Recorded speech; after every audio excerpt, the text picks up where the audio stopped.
श्री राधे राधे जी। क्या है अनुभूति? किसे कहते हैं अनुभूति? क्या है ये अनुभूतियों की अद्भुत अनोखी यात्रा? अनुभूति अर्थात तरंगें, वाइब्स, ऊर्जा जो किसी व्यक्ति विशेष या विशेष स्थान पे जाने पे हम अनुभव करते हैं। आप किसी अच्छे स्थान पे कई बार जाते हैं तो आपको बहुत शांति महसूस होती है, लगता है एक सुकून सा है और मैं यहीं ठहर जाऊं। और इसके विपरीत अगर आप एक स्थान पे जाते हैं, एकदम से आपको भयावह से अनुभव होते हैं।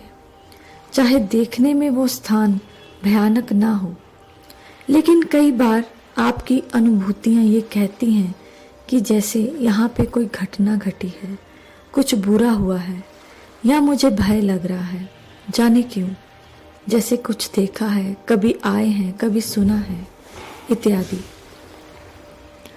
हर कोई ये अनुभूतियाँ फील नहीं कर सकता, महसूस नहीं कर सकता।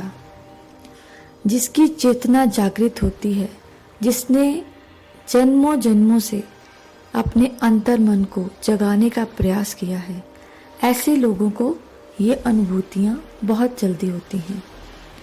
ऐसे ही जब आप किसी व्यक्ति से मिलते हैं तो आपको उससे कुछ वाइब्स आने लगती हैं कि ये व्यक्ति बुरा है या मेरे लिए अच्छा है, मेरे लिए लाभकारी होगा। ये सब उस व्यक्ति की ऊर्जा है। हर व्यक्ति का एक ऑरा होता है। ऑरा कई रंगों का होता है, कईयों का सफ़ेद, कईयों का काला, कईयों का रंगदार, कईयों का ऑरेंज, ग्रीन इत्यादि कई रंगों का हो सकता है। और ये ऑरा जो होता है, ये हमारे शरीर से कुछ सेंटीमीटर्स का भी हो सकता है, कुछ इंचेस का भी। और जो संत महापुरुष ईश्वरीय अवतार होते हैं, उनका ये ऑरा कई किलोमीटर्स तक होता है। कहने का भाव यह है कि जो जो आपकी ऊर्जा बढ़ती जाएगी, तो आपके ऊर्जा का, आपके ऑरा का क्षेत्र बढ़ता जाएगा, जो आपके आसपास होने वाले लोग महसूस कर पाएंगे। जैसे कि आप अगर किसी तीर्थ पर जाते हैं, मथुरा, काशी, कहीं भी, तो आपको कुछ किलोमीटर पहले ही वहाँ की ऊर्जा महसूस होने लगती है। ये क्या है? ये वहाँ पे जिन संतों ने, महापुरुषों ने जप किए हैं, तप किए हैं, यज्ञ किए हैं, ये उन संतों की ईश्वरी ऊर्जा है, जिसका प्रसार और प्रभाव आज भी वहाँ है और जो हम आप कई किलोमीटर्स पहले ही महसूस करने लगते हैं। एक संत हैं, बड़े प्रसिद्ध संत हैं, उन्होंने अपनी आप बीती एक बार सुनाई। एक बार वो अपने किसी शिष्य के यहाँ गए, तो अक्सर तो वहीं कहीं पे ठहरते नहीं थे, तो उन शिष्यों के बहुत ही प्रेम पूर्वक, प्रेम के अनुग्रह पे, बहुत आग्रह पे उन्होंने वहाँ रुकना स्वीकार किया।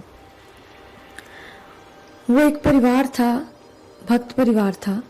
उन्होंने अपने एक कक्ष में संत के रहने का सारा बंदोबस्त किया, उनको शैया लगा के दी और कहा कि आप यहाँ विश्राम करें। संत ने बहुत मना किया कि मैं भूमि शयन ही करता हूँ, लेकिन उनके आग्रह पे उन्होंने वहाँ सोना स्वीकार किया। जैसे ही वो सोने के लिए लेटे, उन्होंने शयन करने के लिए आंखें मूंदी, उनको बड़े ही भौतिक, संसारिक, वासना युक्त कई तरह के स्वप्न आने लग गए। वो एकदम से उठे और उनके मन में बड़ी ग्लानि हुई। उन्होंने सोचा कि मुझे इस तरह के स्वप्न तो कभी आए ही नहीं। वो एकदम से उन्होंने अपने झोले से अपनी चादर निकाली और भूमि पर बिछाकर वहाँ शयन करने लगे। और आंख मूंदते ही उन्हें प्रिया प्रियतम के सुंदर लीला के दर्शन होने लगे। कारण, क्योंकि वो कक्ष एक संसारिक परिवार का था। वहाँ पे उन सब की अनुभूतियाँ थी। उस बिस्तर पर, उस रूम में, उस कक्ष में, उन लोगों की, उन व्यक्तियों की अनुभूतियां थी जो वहां रहते थे। और जब संत ने अपनी चादर खोली तो उनकी अपनी अनुभूतियां वापस आ गई। इसलिए साधक को इन चीजों का अपनी भक्ति की साधना की प्रारंभिक स्टेज पे बहुत ज्यादा ध्यान देना होता है। जो जो आपके नाम जप की ऊर्जा बढ़ती जाएगी, आपका आभा मंडल बहुत शक्तिशाली हो जाता है, जो कि दूसरों को भी प्रभावित करने लगता है। फिर आपको जैसे नेगेटिव लोग हैं या नकारात्मक ऊर्जा के क्षेत्र हैं, स्थान हैं, उनसे बचने की आवश्यकता नहीं पड़ती।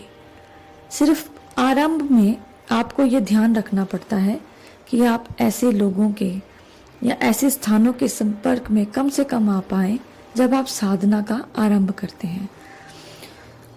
नाम जप के चलते आपकी ऊर्जा इतनी स्ट्रांग हो जाती है कि आपके पास आने वाला भी भगवत स्मरण करने लगेगा। आंतरिक ऊर्जा के बढ़ते ही आपको ईश्वरीय अनुभूतियां भी होने लगेंगी और इसमें सबसे सहयोगी है मौन। ये बहुत जल्दी आपकी ऊर्जा को, आपकी वाइब्स, आपकी अनुभूतियों को बढ़ाने में सहयोग देगा। आप जब भी मौन रहकर भगवान के सुंदर स्वरूप का ध्यान लगाएंगे तो आपकी अनुभूतियां, आपको होने वाली ईश्वरीय अनुभूतियां आपको कृत्य कृत्य कर देंगे। इसलिए बिना देरी के आरंभ कीजिए ये अनुभूतियों की अद्भुत अनोखी यात्रा। आप सबका दिन मंगलमय हो। वीडियो अच्छा लगे तो लाइक और सब्सक्राइब कीजिए। श्री राधे राधे जी।